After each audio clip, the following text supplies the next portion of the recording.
Okay. Hi, everybody. Thanks for joining us this evening. This is John with Murder by the Book, coming to you from my living room.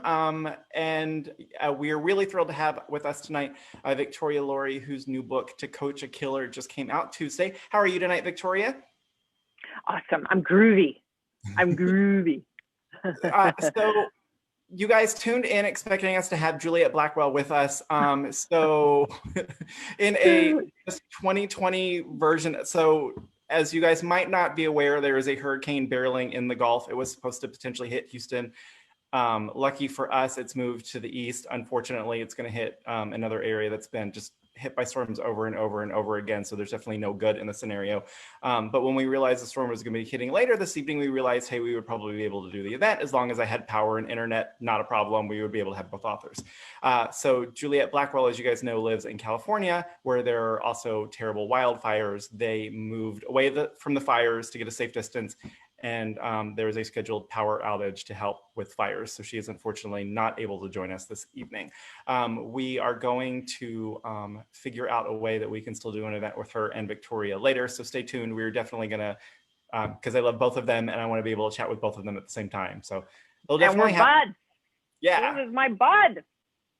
So definitely stay tuned for that. So if you guys are tuning in now and you are not familiar with Victoria, she is a real-life psychic and the New York Times best-selling author of The Psychic Eye Mysteries, including Fatal Fortune and Sense of Deception, and the Ghost Hunter Mysteries, including No Ghouls Allowed and The Ghoul Next Door. She lives in suburban Michigan and is currently working on the next Cat and Gilly life coach mystery. This new one, To Coach a Killer, is the second in the series. If you have not picked up the first one, that is Coached to Death, and it has recently come out in paperback. We have copies of both in stock right now. So to get us started... Did you get the book plates? Did you get not the book yet. plates? Not yet. I will check on that. Okay. They should have been there yesterday. Okay. Yeah, Our yesterday. mail, we didn't get mail delivered yesterday, so I don't know if they were delayed because of stuff, and we were closed today, and we're closed tomorrow. So the book plates are en route. So if you order either of the books, we'll send book plates. And if they're not there when I get them Friday, I'll let you know, and we'll figure out that. Sounds good. So to get us started, do you want to tell us a little bit about the new book, To Coach a Killer? I'd love it.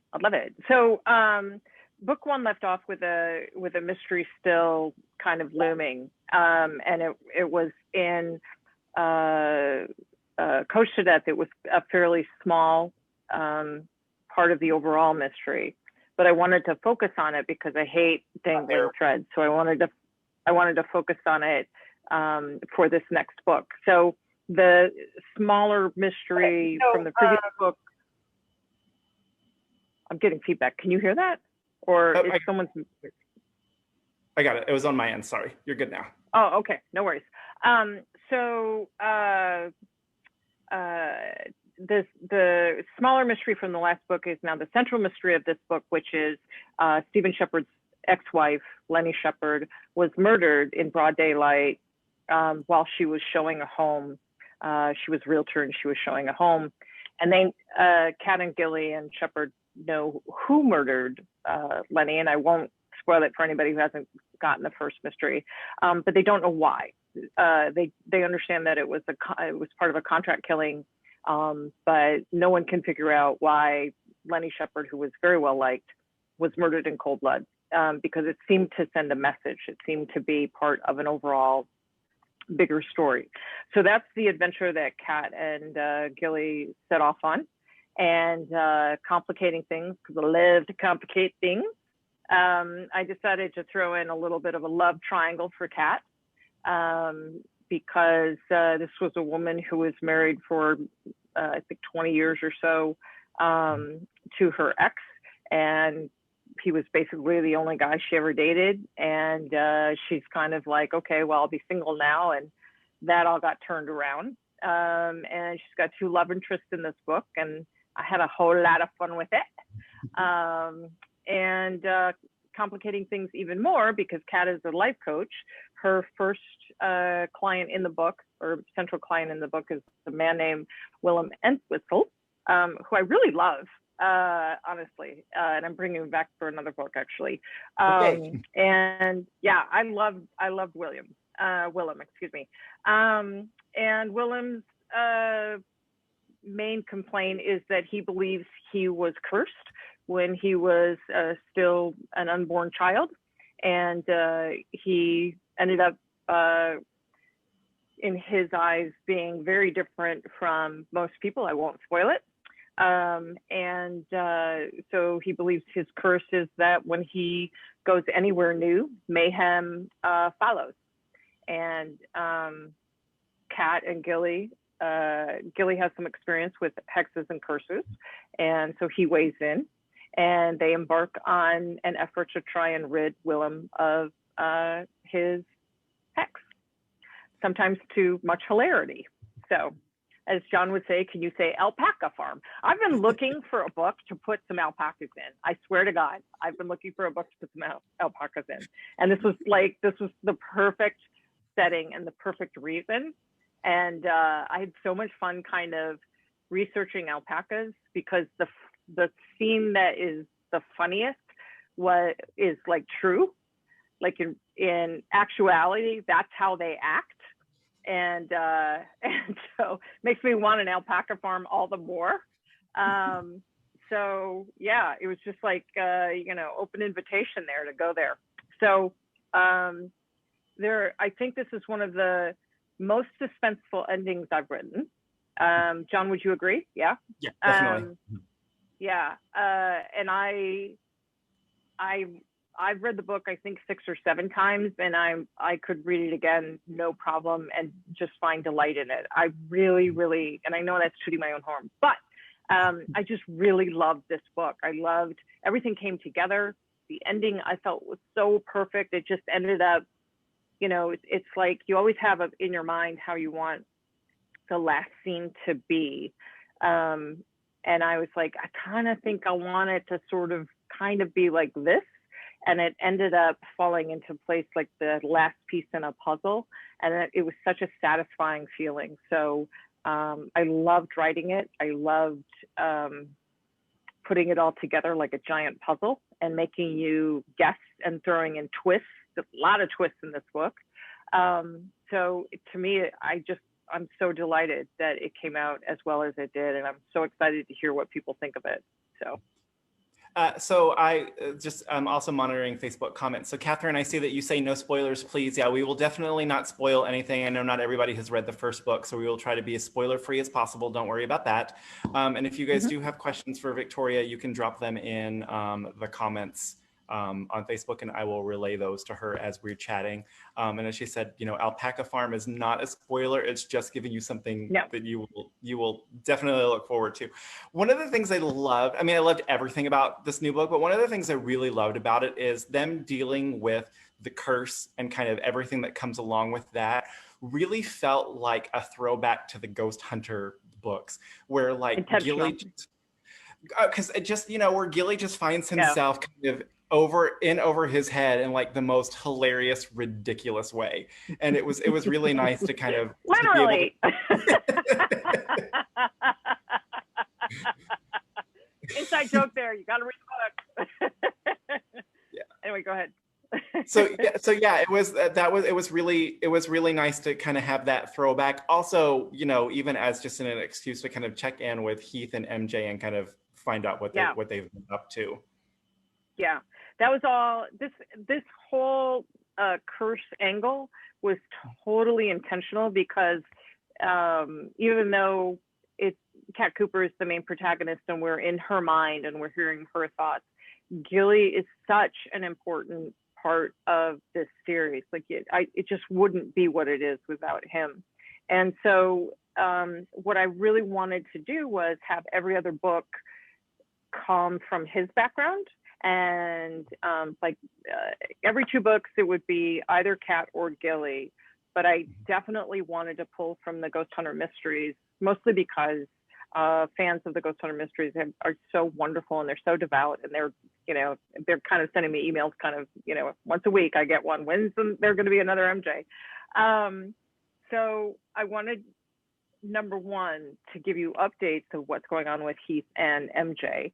And I've said all along, you know, MJ is retired, like she is retired. Deservedly so. Huh? Deservedly so. I mean, that girl, she Right? earned that retirement. Oh my God, she was just beat up so much all the time. And I think that when I made her a mother, I could not put her through any of that anymore because the child would be vulnerable. And there's no way I'm going to have a baby or a child or a toddler or anything be vulnerable. It's just not, that's not happening. So I won't write that. I don't want to read that. That's not where I want to go. So in this book, I cement it firmly why she's retired. So you will get an update about MJ that will be a little bit of a surprise, right? Yeah, it's in this book, right? Yeah. John?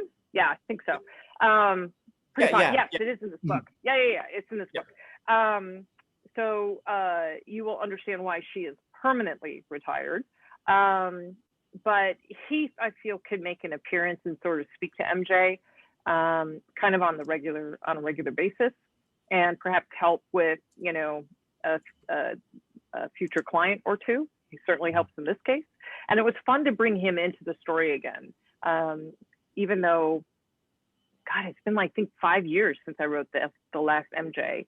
I miss MJ and Heath. And so this is just an opportunity for me to visit with Heath and catch up with, you know, with what the couple are up to, what they're doing, other than each other. Another inside joke, got to read the book. Anyway, so yeah, the whole curse thing, the angle that Gilly has that expertise that could come in and play a central role in how the story actually unfolds, totally intentional. I don't know how deep into the ghost spiritual, you know, spirit world I will go.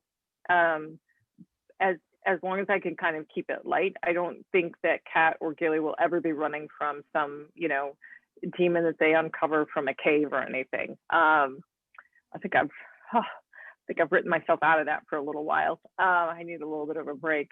And then the next book will focus more on Kat's world, you know, Kat's origins and Kat's world. So I like that balance, that back and forth. One of the things I love too is, you know, with the other books, like with MJ and Abby, there's always somebody that's there to kind of, especially with Gilly and MJ, like they balance each other well. Like one person's like running into danger, the other one's like, hey, hold on. And then like Abby's taught like Dutch to be like, hey, maybe don't go run into the middle of this danger. So with Kat and Gilly, What? like Kat and Gilly are both just like, whatever, we're gonna just go run off and do whatever. And like at like some point, even when Gilly's like, hey, if I have to be the voice of reason here, this is a really bad idea. Yes. Yeah. I'm so glad you picked up on that, because that's exactly like I loved Kat's character because she's so like business smart, but she's not necessarily common sense smart. And that overconfidence is a perfect foil. So she can kind of, you know, staunchly and confidently go into situations where she's way over her head, and Gilly just kind of stumbles along because he's the sidekick, right? Mm-hmm. And then they can both freak out together. So I wanted to create a little bit of a Keystone Cops scenario with these two. There's no real expertise that either one of them has.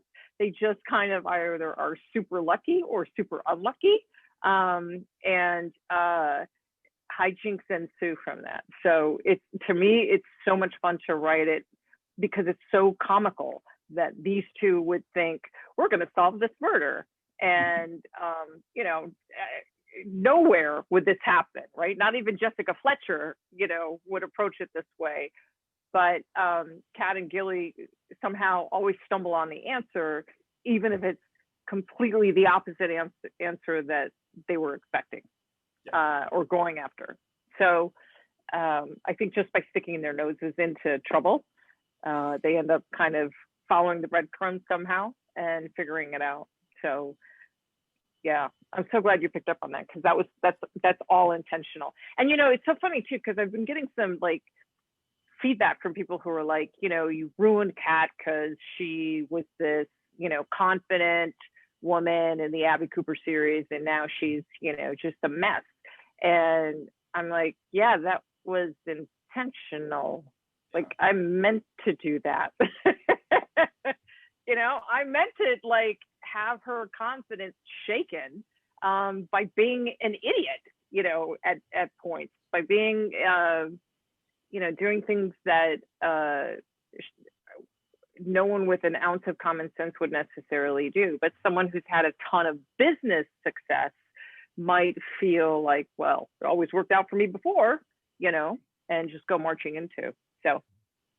And it's such a convention of the cozy genre that she's just gone through this divorce. She's putting her life back together. Of course, she's gonna like be a complete mess while Wing she's it. doing. Yeah, she's honestly winging it. She's never not been in charge before of something big. So this is a whole new, very uncomfortable, outside of her nice box situation, which is really a delight. I would hate to write someone with a ton of confidence, who took a life coaching course and got her certificate or whatever it is, to be a life coach. That to me would it would dull the pants off of me. But to have someone who really thinks she has it all figured out and doesn't have anything figured out, trying to coach people who really don't have anything figured out, that to me is hilarious. So those are all situations I just find delightfully funny. Yeah, and I mean, and if she had it all together and she knew how to be a life coach now, then like there's nowhere for her to grow as a character over the series. Thank you. Exactly. Yeah. Thank you. And I think it's interesting too. I didn't think about this until just now that when we're talking, that she has so much in common with Abby, because Abby's kind of a life coach coming at it from kind of the psychic perspective, where Kat's kind of basically doing the same thing, but she just doesn't have kind of the intuitive ability to do it. Right. Or even the social graces, sometimes. Kat's just like, what's the problem? Like, this is going to be something that I get famous for, and I'm going to be the second Oprah, and, she's like 18 steps ahead of really where she is, and totally unaware that she's in her mind, ahead of where she is. But I think the life coaching thing is sort of a natural segue for me, because when I'm doing my intuitive readings, invariably I'm reading about, someone struggling. They're in the middle of a struggle. And so I not only have to give them information, but I have to also encourage them, listen, I know it's dark now, but hang in there, you'll get to hear.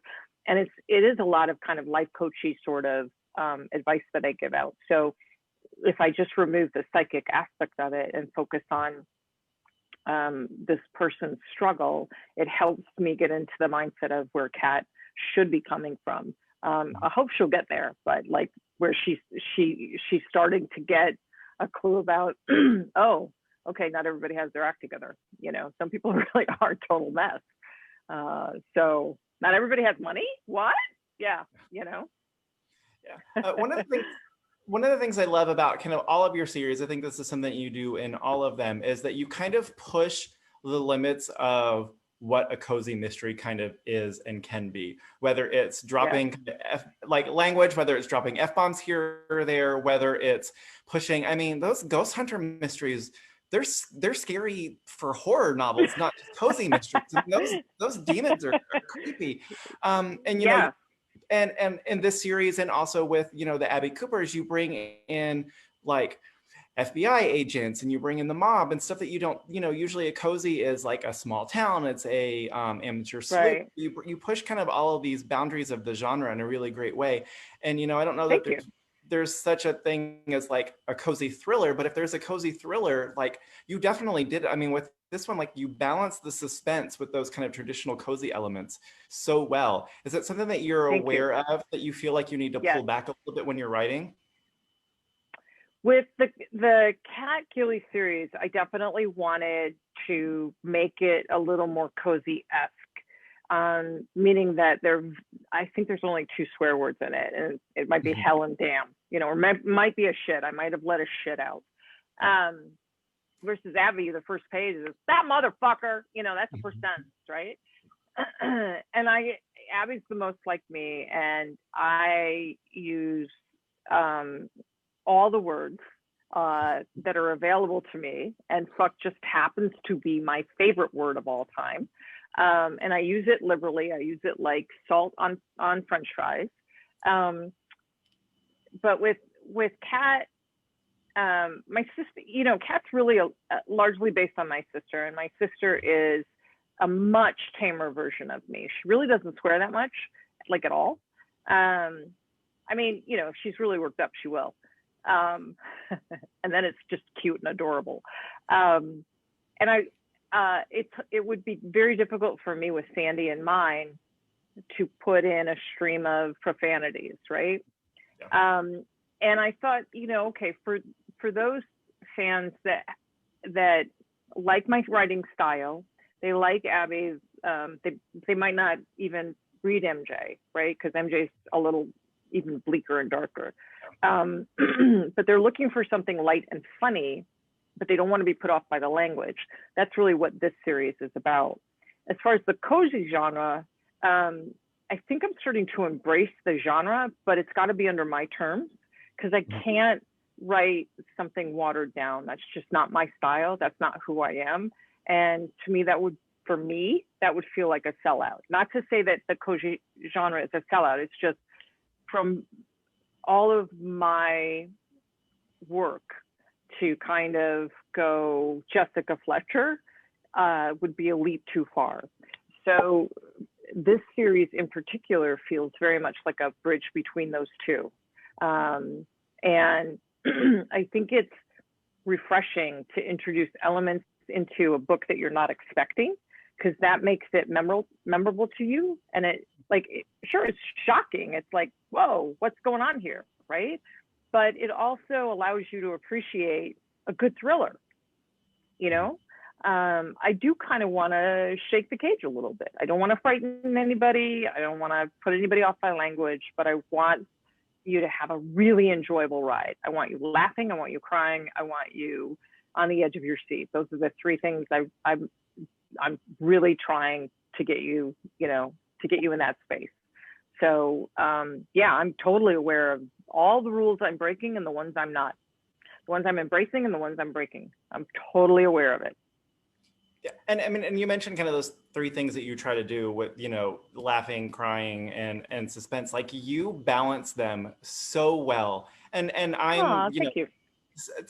I'm a big cozy reader. I'm the resident cozy reader at the store, and yeah, they're I love them, and they have great characters, but they don't necessarily have always that level of suspense that yours do. So Right. it's always just like you pick up yours and you have to know what happens, and there just comes this point, like this one, like you get towards the end, you're like, oh, I can't stop reading this now. I have to know what's going to happen because it's so fast. Right. I'm gonna relay some of these online questions for you. Cool. So how does your sister feel about you modeling Kat after? She used to in the Abby, when it was just Abby, she used to go around saying, and Kat is loosely based on me. And unfortunately, she is my biggest fan, and she used to hand out my books like to all of her friends, and they used to read it and like laugh and look at my sister like, and she'd be like, no, loosely based. But now that Kat is a fully fleshed character with a heart, with warmth, she's a mother. She's like, you see her in 3D rather than 2D. I think Sandy's very proud, and I've worked very, very hard to try and bring in the mother elements. My sister's an amazing mother. She's truly a wonderful, wonderful mother. She's raised two amazing boys who are also portrayed in the book, twin boys. And so I think she's pretty proud. I think that there are some racy bits, especially in this book, where she was like, okay, we're just skimming past those, and turning red hilariously. But overall, I think she's incredibly proud of the series, and she's actually helped me. She proofreads these for me. She makes suggestions at times. You know, not critically, because she knows I'm sensitive. But yeah, she's actually become a pretty good collaborative partner, actually, for this series, which I so appreciate. It's been great. Kristen asks, who or what inspired you to become an author? Honestly, Janet Ivanovich. I read the first, I got laid off. It was like February of 2003. I got laid off. I was really, really bummed. I was really, really bummed because I really liked my boss. I really liked the job, but we were in an economic downturn here in Michigan. And so I'm, you know, sitting around, I'm watching the Today Show, gaining weight, not doing anything, just being a slob. And Janet Ivanovich was being interviewed. I don't even remember who, Matt Lauer, I think, was probably interviewing her. Well, anyway, and she sounded hilarious, and her book sounded hilarious. And I thought, I'll go check that out. I could use a laugh. So I went and I devoured the first two books. Like, I'm not a fast reader, but I read them cover to cover in 2 days. And I was on the third book, and I could not stop thinking, oh my God, my voice sounds so much like this woman. Like, it's almost like she's in my head. And I thought, this is how I write in emails. This is how I express myself. So I called my sister and I said, I'm going to write a book. And she's like, yeah, okay. Yeah. The twin. Okay. Cause she had 2-year-old twins at that time. She's like, put that down. And I'm like, no, you don't understand. I'm going to write a book. And she's like, yeah, good luck with that. I got to go. Right. Down goes the phone. And I wrote Abby Cooper's Psychic Eye, the first draft, I think in 2 months. I think I wrote it in 2 months. Wow. And then I was like, okay, well, how do you get a book published? So I went to the library and they had like a guide. This is how you get a book published. Find an index with all the agents that represent your work. So I spent an entire afternoon in the library copying down every agent, their address. So I sent out 121 queries and got 120 rejections. And Jim, my agent, rejected me on the first pass, but he was so kind and so nice. And he left the door open for another try. So I rewrote 10 of the 13 chapters in 10 days, sent it back to him. And a month later, he signed me. And then a month and a half later, I had a 3-book deal with Penguin. So it happened super fast. I knew nothing about the industry or getting published or any of it. I just was like, okay, well, the first step is get an agent. How hard could that be? So, you know, stupid. It was just stupid, which was good. Because if I'd known the odds and how hard it was, I never would have attempted it. So just being stupid, I think, really worked out for me. So yeah, that's how it unfolded. That's the story. It always amazes me, just because knowing you and knowing kind of process and knowing you for years, just like how fast you crank stuff out, like when you have to, or when you're like, I wrote this book in like 2 minutes because my deadline was here. Here, I'm done. Yeah. Yeah. Now I'm just like, when was the deadline? Oh, it was a month ago? Okay. Yeah, you'll have it soon. You know, I don't write nearly as fast as I used to. I think book 30 kind of broke me. And I actually had a meltdown on book 30. This little known fact, I was having an honest to goodness, I was in a deep, deep depression because I lost my little puppy, Lily.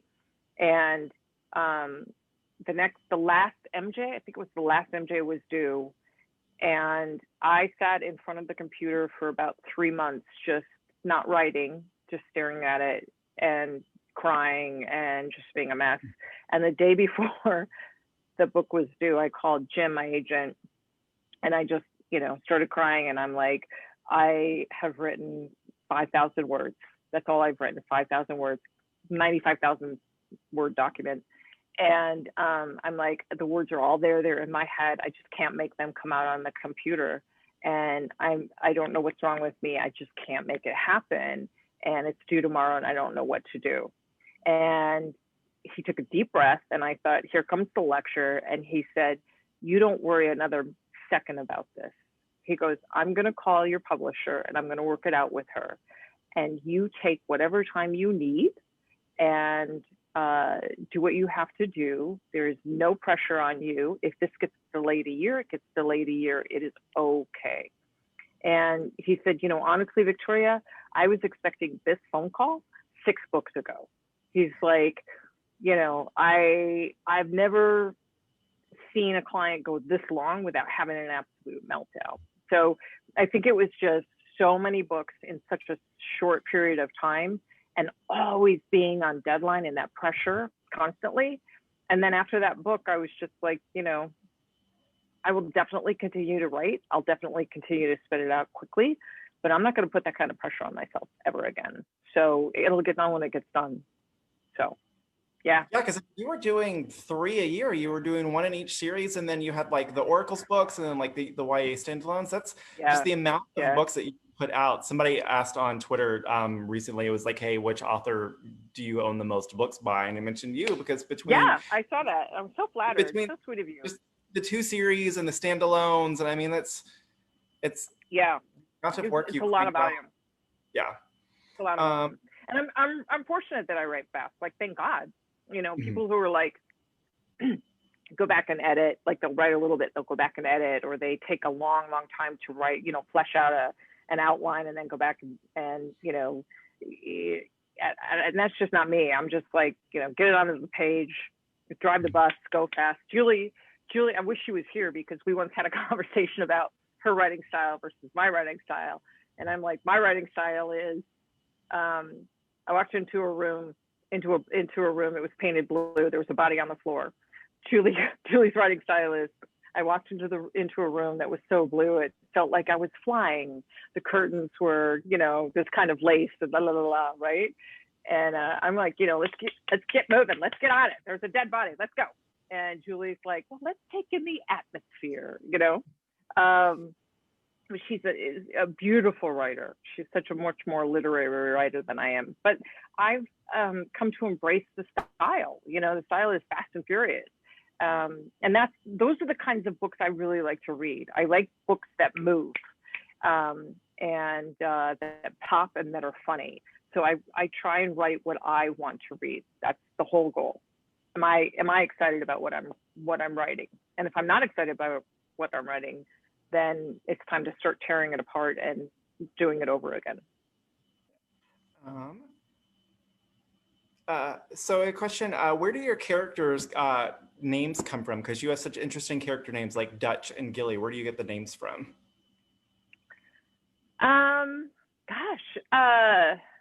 Dutch actually came from a movie with Harrison Ford. He was in a movie, I think, with like Ashton Kutcher or someone. Maybe it wasn't Ashton Kutcher. He was in this movie where he was a cop. This was years and years and years ago. And in the movie, his name was Dutch. And I thought, that is like, first of all, Harrison Ford, hello, yummy. Second of all, like, he's 70, still yummy. Second of all, the name Dutch just felt so masculine to me. And so you'll remember it, it's stuck in my brain.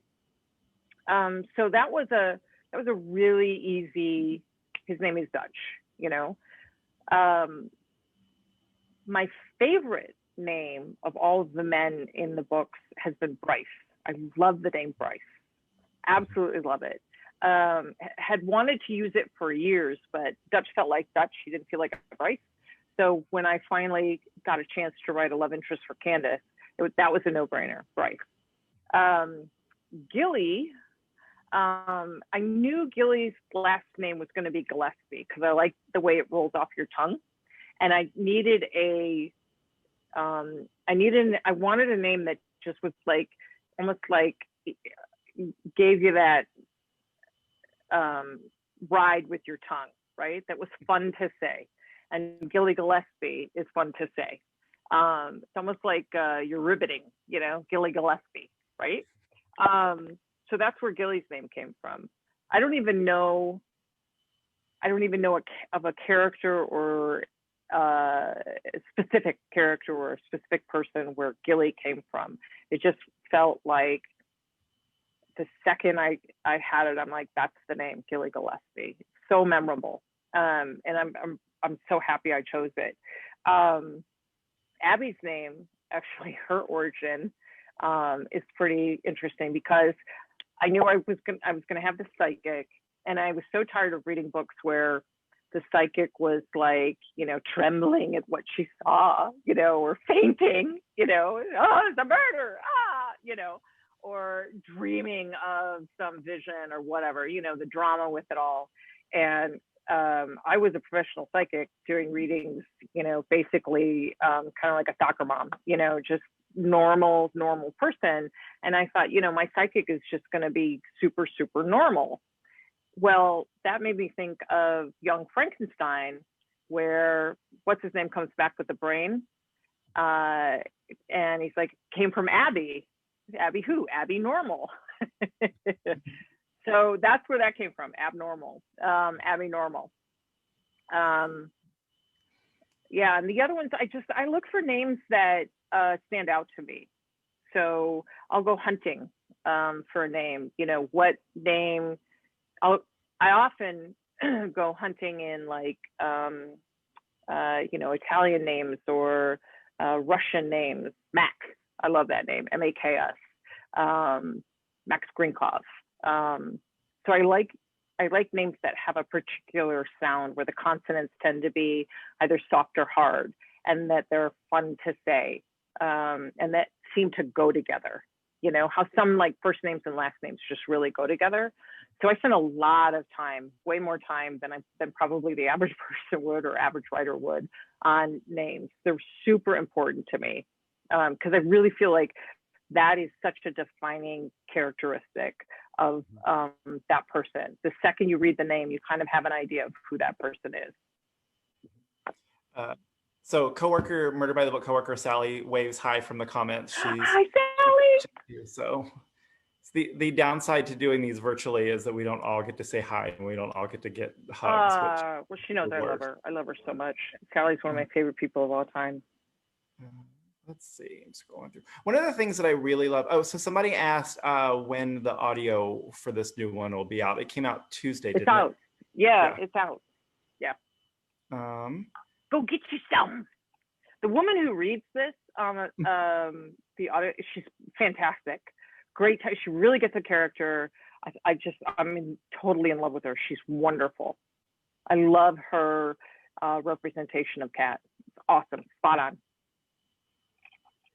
So we also had somebody ask, so Charlotte says her mom hasn't read any of Victoria's books, but she was curious about the new series. Does she have to know anything about Abby or MJ to understand who Kat and Gilly are? None, no. Because it's all, I try and give you a little bit of background. And I don't really want you invested in MJ or Abby.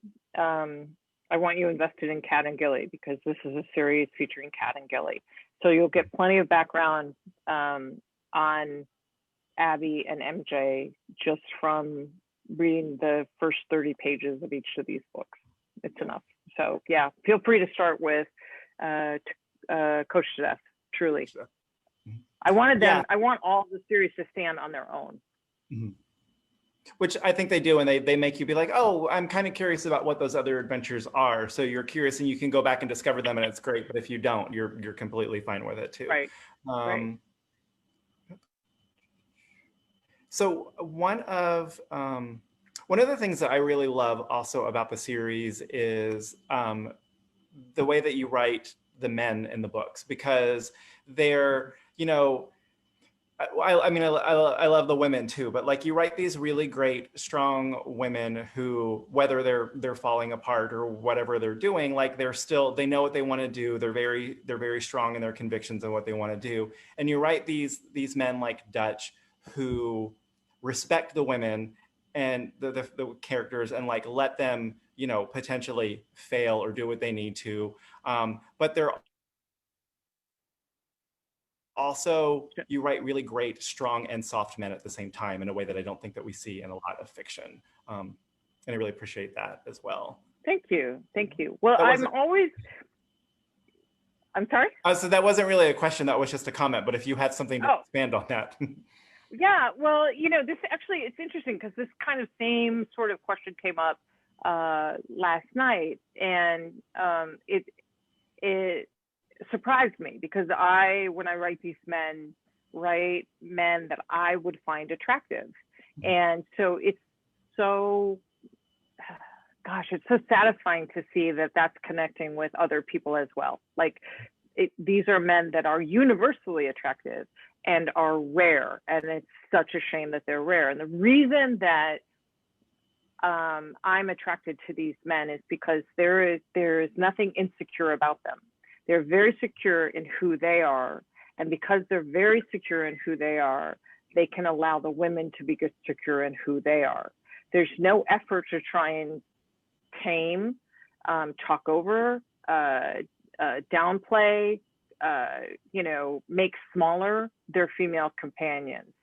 And I think really in today's world, women have an uphill battle because this whole kind of, male dominance bullshit that we see flying around all over the place is really, really just like on my last nerve. Women are every bit as capable and intelligent and strong and smart and organized and powerful and amazing as any man out there. So I just, in creating men for these women, want the men to be the women's equals, not the other way around. And that's how I try and portray them. These are men who are worthy of these women's affection and love, not men who have, kind of convinced these women, make me feel better about myself, be smaller than you are, be less than you really are so that I look good. There's none of that. No room for that in my books. I also think that's one of the reasons why Gilly works so well too, because I think in the hands of, kind of anybody else, Gilly could easily go to kind of gay stereotype caricature, and he doesn't, that he also, he treats these women with respect. He feels, worthy of their attention, and that he is an equal with them, and he's able to be a partner, and he's just kind of not only just running away screaming like a girl. Like there's right behind it too. There's great wisdom with Gilly, and it comes unexpectedly. And I'm so fortunate to have Jim, my agent, as the foundation for Gilly, because in those moments when I have been an absolute emotional mess, Jim has been the foundation that I could stand on. And it just takes kind of a couple of sentences from him and I'm okay, in my worst moments in my life, Jim has been there as a rock for me. How lucky, how fortunate, right? And so I try and infuse a lot of that, a lot of Jim's wisdom, a lot of his calm, a lot of his perspective into Gilly. So in those freak out moments for Kat, Gil is able unexpectedly, right, to offer her these pearls of wisdom that give her real perspective, and I'm thinking of a particular instance when Kat is judging someone for his past, and Gilly gives her perspective. And that was a really good opportunity for me to mirror Jim's relationship with me, So, yeah. I'm glad you like Gilly. I'm I'm actually thrilled that you like Gilly. And enough that, could have easily been one of those, I picked it up and was like, nope, not this guy, I'm done. Yeah. But no, I absolutely love him. So several people have mentioned in comments that the movie that you were thinking about with Harrison Ford is Random Hearts. Thank you. Yes. Yeah. Probably. So if you're watching later and you don't see the comments, the movie we were talking about is Random Hearts. So Chris asked, does your intuitive side ever drive any of your plot points?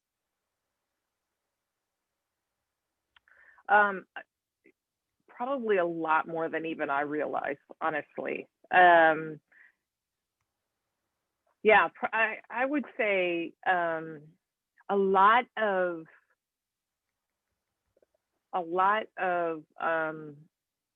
kind of the sub characters that come in and out of each book have an element of some of my clients, and I try very, very hard to mask who that person is, because I never want to make any client of mine feel exposed. But there are some really interesting things that happen in some of my readings. Some really like, wow, that's freaky sort of moments. And it's some of them are just so good, I can't not put them in the book. But in ways where, again, that client doesn't feel like I'm sharing their life story with, 40,000 people. So yeah, I think, I don't know how much the readings necessarily drive the plot, but they certainly fill in the arena of people. Definitely. Jennifer asked, and somebody else asked me to make sure I saw this comment, so make sure I want to get to it. That when Abby sees a picture of somebody who has already died, the picture is flat. Is that the same for you? With your not always, but sometimes. Sometimes I'll look at a photo and there is this kind of flattened quality to it. It's hard. It's really hard for me to explain because it's more of a inner mind thing, but it just looks different. And again, it's not all the time. And I don't know why it's not all the time. I don't know why it's not consistent, but it's not all the time. But there are many photos that I've looked at where I've like, oh, that guy said, So don't send me photos. No, don't send me photos. So I was going to ask this question with Juliet because so we were definitely going to we're going to figure out a chat because you guys have a lot in common series wise, because you both write three different series or characters that are all still kind of in the same world. Like she doesn't pull Annie Kincaid into the new books as much, but like there's always a mention of in the Mel books, hey, there's this painter, Annie Kincaid, you should use her. So they definitely all take place in the same world. And then your books and her books sort of take place in the same world too, because I know that there are a lot of like her characters will be watching like the Ghost Hunters TV series. So there's a lot of mention. So we'll get her answer to this later. But if you were going to pair one of your characters up to solve a mystery with one of her characters, who would you pick for you to work with for her character and why? Oh gosh, I'd probably pick Abby for Lily. I really love her character, Lily. Lily just kind of, the second I started reading Lily, she just kind of went into my heart. I also love Mel though. Like Mel, I think, and Kat would really get along, but I think Abby and Lily would really get along. The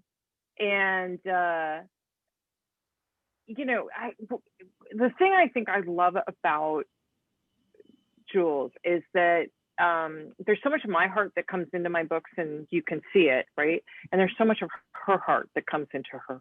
So we have that kind of same style where it's like, here's my soul, don't hurt it. And so when we met, there was that instant connection. And she does write, in a more beautifully literary style than I write. But the hearts of our story, I think, really come through. And I think that's why we're such good friends as well. I see a cat tail in the background. That's so funny.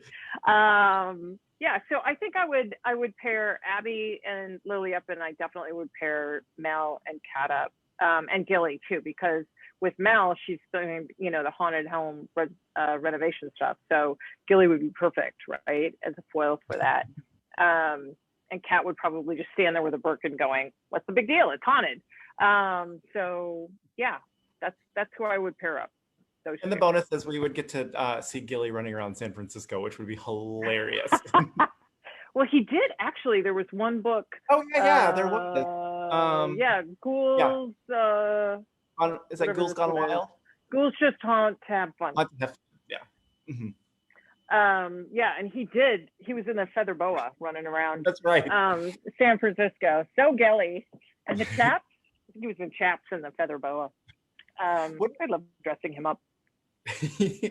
Yeah, one of the things I think that you guys both have in common, series wise too, is you guys both, like I said, they both come from the heart, and you guys have both write this sense of found family so well. Mhm. Like, it's like with the like I just read the new Mel book, and just how it's like Mel and her father, and like her stepson and Stan who lives with Mhm. them, and like you do that as well. Like the characters just kind of get all of these people that are around them that just kind of become their family, and Right. it's really touching to see every book. um, Thank you. Thank you. Yeah, Jen, there's a great, I'm sorry, go ahead. no, no, go ahead. There's a great saying. There are two things that I love. Family is who is there for you in your time of need, and often that's your closest friends, right? Um, and the other one I love is family. It's why God gave you friends, you Yeah. know? um, so I'm a little choked up. So Sarah just commented in the comments that she'd never heard the term found family before, and it's lovely. I mean, it is.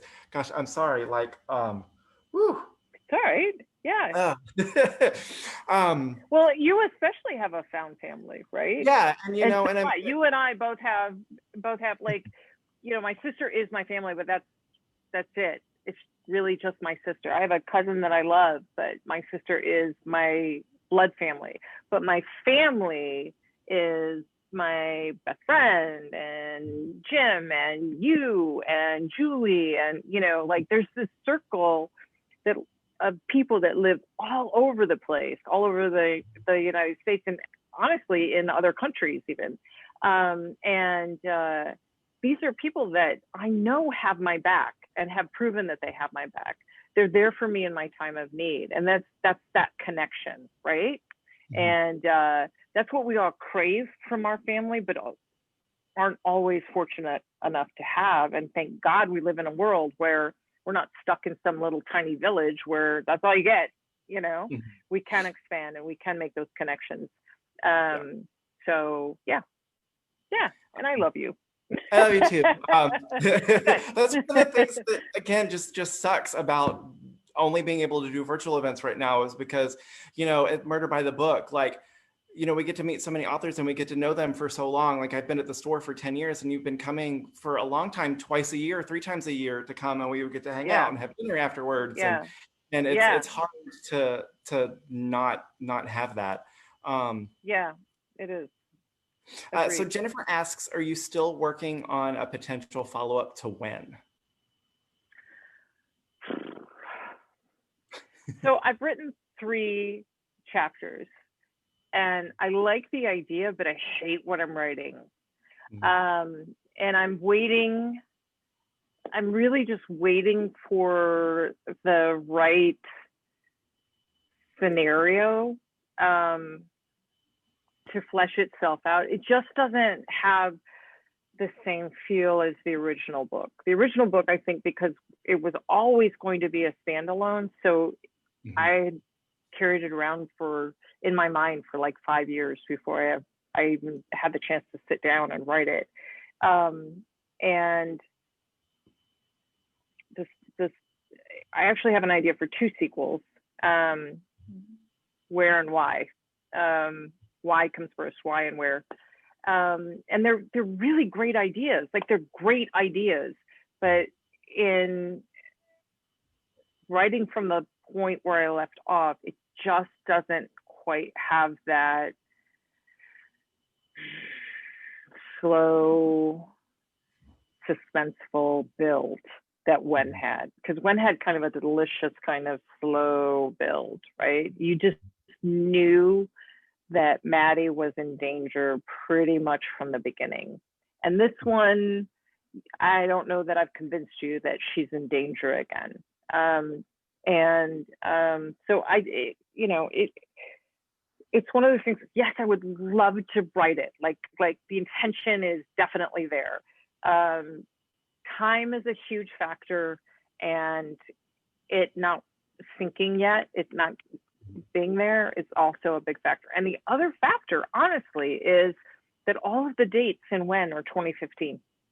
And here we are, we're 2020, So I'd have to write it back in 2015, right? And if I took it to Hyperion, which published the first book, which Jim has kind of insisted that we do before, I'm like, let's self-publish. I'd rather self-publish it, honestly. Then it'd be another 2 years.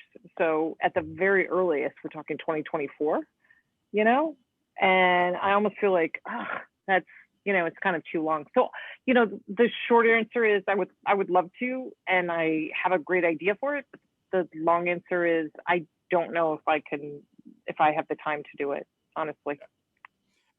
So we have just a couple minutes before we go. So I sort of know the answer to this one, I want to ask anyway. So with cozy mysteries, you tend to either see your sleuth stumble across a body like by the end of the first chapter, or it's usually like, or the other opposite end is usually like 70 or 80 pages in, you kind of get to know the victim and then they're off.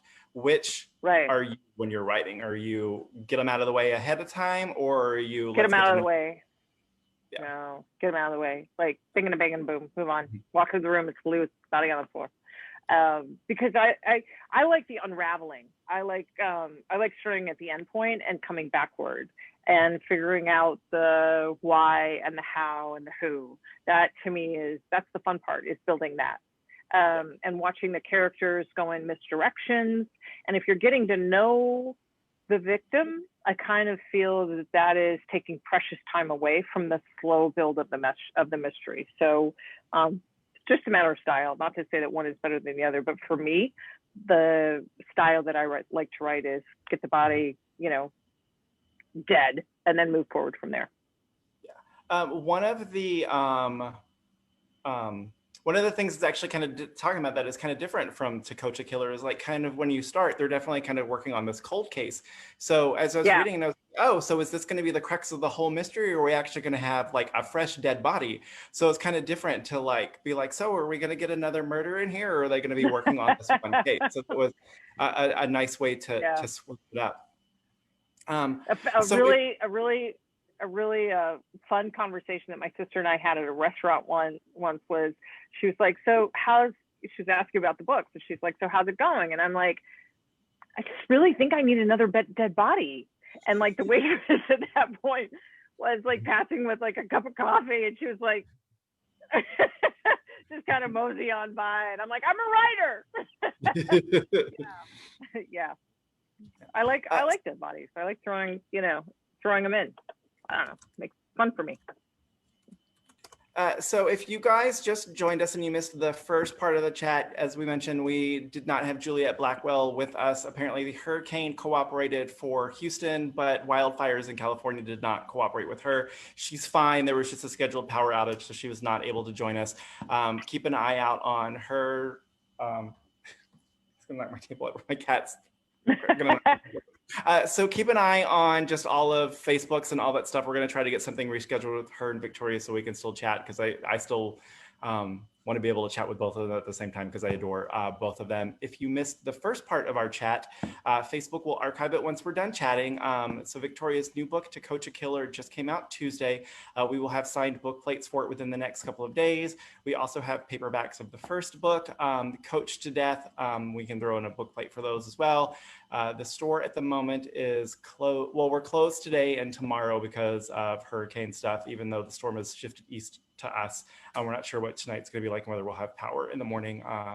But we are closed. But they can still add to cart, right? They can still go online and add to cart. Yeah, the website's still working. I'm processing online orders from home as long as I have power for my laptop. So that's murderbooks.com. You can place your order there. Just mention in the comments that you want a book plate. We'll get those tucked in for you. We've got our fingers crossed, really opening up by appointment in the very near future. We're just figuring out a few more details there. If you guys want to share the video, we'll also be uploading it to the store's YouTube channel in the next couple of days. So I know not everybody has Facebook, so if people want to be able to catch it on YouTube, you'll be able to watch it there. Also wanted to mention, if you've already picked up Victoria's books elsewhere, we can, or, we know with everything going on right now, book budgets are not easy for everybody. We have also created a virtual tip jar if you want to support the store. That's a great way to do it. We definitely recommend the best way to support us and the authors is to purchase their new books. But I just dropped a link to the virtual tip jar in the Facebook comments. I don't want to be done. Yeah.